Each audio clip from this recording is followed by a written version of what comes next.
Yeah, my name is James Morioka. I'm the Executive Director and co-founder of the nonprofit, the Papahānaumokuakea Marine Debris Project, or PMDP. And we lead large-scale marine debris cleanups in Papahānaumokuakea, or across 7 different islands and atolls within the northwestern Hawaiian Islands. How clean are the islands? Yeah, I think it's getting a lot better. So in 2020, scientists from NOAA estimated that there was 1 million pounds backlogged in Papahānaumokuakea. We've removed about 1.28 million pounds over the last 5 years, but still 115,000 new pounds accumulates each year. And so we're just trying to keep pace with that.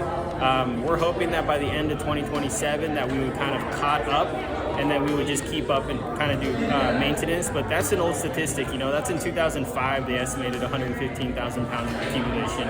And what we're seeing is that the nets are getting bigger, you know, they're getting fresher. We're seeing a lot more out there, so the fight continues.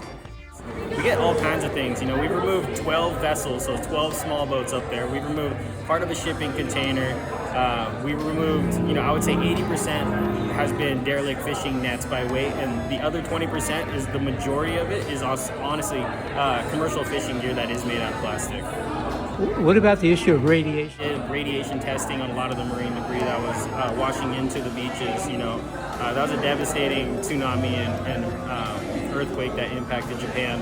And with the radiation, there was a lot of concern of people being able to remove this stuff, but we tested it and it was almost non-existent. And so I think by the time it hits the gyre and the convergence zones, and by the time it lands on the reefs and shorelines, that there is no more radiation on a lot of this marine debris.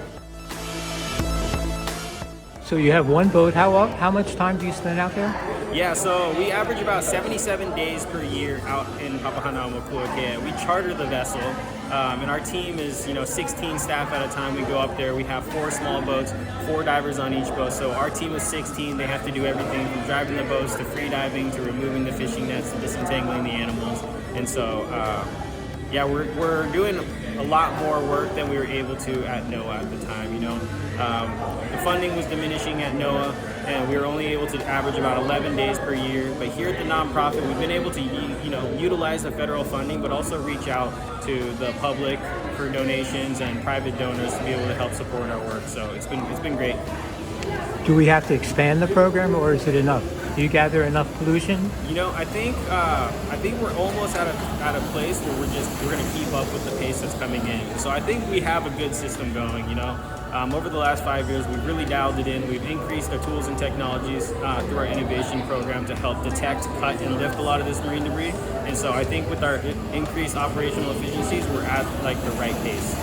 What about the main islands of Hawaii? What's going on with cleaning up the beaches in the Big Island, Oahu? Yeah, so I think what people don't realize is that the main Hawaiian Islands get a lot of the trash from the Eastern Pacific Garbage Patch, which is that big garbage patch between Hawaii and California. A lot of the northwestern Hawaiian Islands that are in Papahānaumokuakea, the debris is coming from the subtropical convergence zone, which is just like a band of plastic soup that, you know, hovers over these islands, and these islands will filter out this marine debris. And here in the main Hawaiian Islands, we have a lot younger islands, you know, steep volcanic islands, steep volcanic shelves, very new coral reefs. So what we're doing is we're getting this marine debris on shore. Over there, you're talking miles and miles of expansive shallow coral reef where the commercial fishing nets, which are meant to last forever, are getting snagged on the shallow coral reef area over there. So different type of disposition or deposition of marine debris on the different islands, but also we're getting it on the reefs in Papahānaumokuakea, and everything here is pretty much ending up on shore. What about the El Nino? Yeah, so with seasonal, you know, variability like El Nino, the waters were warm, and so with the subtropical convergence zone and presumably the Great Pacific Garbage Patch are going to move south and closer to our island. So we're expecting an influx of marine debris this year, and you know, we have some targeted surveys ready to collect, and we're going to go out the month of August and then mid-September to mid-October. So we'll be out there for about 55 more days this year to try and clean up and get to the goal of about 200,000 pounds this year.